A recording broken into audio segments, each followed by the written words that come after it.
I know that sounds like an odd thing to say. You're thinking, well, yeah, duh, of course it does, you pleb. I'm playing it right now, in fact. But this is an interesting question. I've thought about this kind of thing a lot over the years, and the more you look into it, the more you explore that question, the harder it gets to answer. So subscribe if you like what you see. I will be your host, Simply Sark. And vanilla Minecraft, does it exist? First off, let's just make sure we're all on the same page. The term vanilla gets tossed around a lot, but hey, maybe you don't know what I'm even on about. It's not an exclusive word to Minecraft, it's used all over the place to basically describe the default of something. It originates from ice cream. There's obviously lots of types of ice cream. You've got chocolate, mint, pistachio, with sprinkles, with syrup, etc. But at the end of the day, when someone says ice cream, the default, the normal, the de facto expectation is that that ice cream is going to be vanilla. When it does come to Minecraft, what people generally use the expression for is to differentiate between a modified game file and an unmodified game file. The game you download from the official website is vanilla, and anything that's been tampered or altered with is considered modded.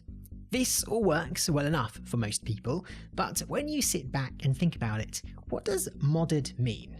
What does modded mean?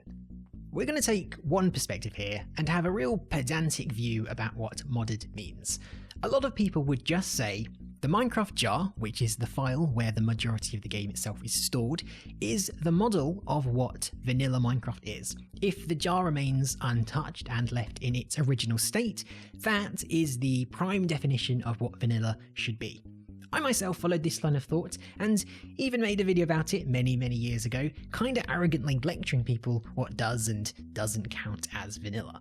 The thing is though, using the jar as the pillar of vanilla's integrity is kind of a simplistic way of looking at it. It worked quite well earlier in the game's life when a mod was a pretty clear-cut thing, this foreign bit of code that some random person injected into the game's files. The result being it operates a little or a lot differently than was initially intended.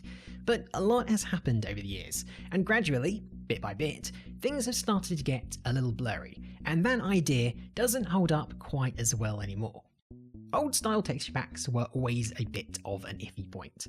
On one hand, they cut textures from the game's directories and replaced them with new unofficial ones, but on the other, they didn't actually add anything new, they just added a skin on top of what was already there. Later on, resource packs arrived and succeeded texture packs. This is when the line started to get shaky. Resource packs actually let you add brand new assets that never existed in the directories. You could create texture files, models, and even new sounds and inject them directly into the folders. They didn't replace anything, they added brand new data into the mix. This could be brushed away in some sense because adding these new assets was technically officially supported, and still had to play within the framework Mojang had set. The files had to be named and formatted in such a way that they operated and registered correctly with Minecraft's original code. Eventually we got data packs, and this is really quite a murky area.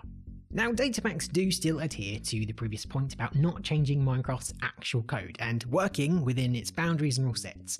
But this is when we're going to shift our perspective away from that rigid definition about jars and bring in that harder to define human element. You may be sitting here thinking, gosh, why does this even matter? It matters for a lot of people because playing and accomplishing things in vanilla is the highest form of achievement you can get in the game. It's playing by the rulebook as closely as humanly possible and proving to the world that you earn something fair and square. When you really get down and think about it, vanilla and survival are really just fueled entirely by emotion. If we have two pits here, where one was dug meticulously by hand and took an hour, and the other was just carved out with a fill command and took all of 10 seconds, a lot of people would say the first is better, even though objectively they're pretty much the same. It was that imagined journey that spontaneously gives one more value over the other. When you only look at things with pure cold logic, you start to miss information that isn't necessarily defined with absolute fact. With the so many privileges Mojang has granted the player base concerning control, they've also given us control of something not quite so tangible as literal code. We can now alter gameplay in fundamental ways. Yes, we may not be true operators with access to the actual fabrics of what makes Minecraft tick, but we do have access to something deeper, the way players perceive and interact with the game. Herobrine is not real. He never has been and probably, hopefully, never will be. But that doesn't stop people knowing who he is. They know he has white eyes, they know he stalks you from the fog, and they know you summon him with this weird thing. He's a total fabrication from the community without even a single byte of data about him in the game's code. And yet, he does exist because people made him exist. Now, I'm not arguing Herobrine is vanilla, or maybe I am, who knows, but bringing to light that some things are greater than the sum of their parts, and that with Mojang allowing so much access, even if only on a long leash, they've still relinquished something deeper than can be defined with just code. Let's talk about Hermitcraft, and we're going to talk about it because it's actually a great example to show what I mean. Since about Season 3 of the server, there's been a gradual encroachment of these vanilla mods that alter gameplay.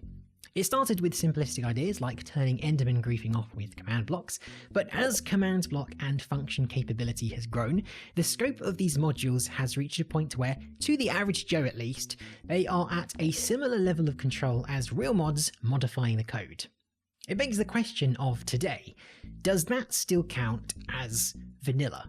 From a code perspective, yes, it's towing the line very, very closely, but it's not committing the actual act of altering the pure code. So in writing, yes, it ever so technically is still vanilla. But as we've been talking about a little bit already so far, there's two ways of looking at this, and it really isn't quite so black and white. Maybe this will confuse you as much as it does me. As of 2020, Hermitcraft is one of the most popular servers in the Minecraft space. A lot of people know what it is, millions. Some people's only exposure to Minecraft is through the videos that the members put out on YouTube. Let's say, hypothetically, the server continues to grow until it has reached every single possible Minecraft fan that can exist. To these people, the Hermitcraft word is lore. And if the vanilla experience, as it's being presented, includes posable armor stands via a book, does that mean that is now somehow more vanilla than without? If what we said is true, that data packs and resource packs qualify as vanilla, and if you can influence enough people to follow your lead, does that mean you can change what vanilla is without ever gaining true control of the code? Minecraft is a game about building, but if enough people switch from regular old survival to Bed Wars, is it now actually a PvP game? In some ways, you could strip away the datapack argument entirely and say that any influential artificial act a player makes is incompatible with vanilla, because you don't need access to the code, you don't even need access to commands to change the will of what the game is. You can change Minecraft from a survival building game to a game where you play tic-tac-toe with just a few blocks and items, and if enough people agree that that's the new standard, then that's now what the game is. Maybe a Minecraft world is only truly vanilla at the very inception of its creation. As soon as you tamper with the world and create an event that would be impossible for the game's code to naturally initialize, like placing a block of lapis, making the game generate an XP orb, or writing something in a book, you have corrupted the world.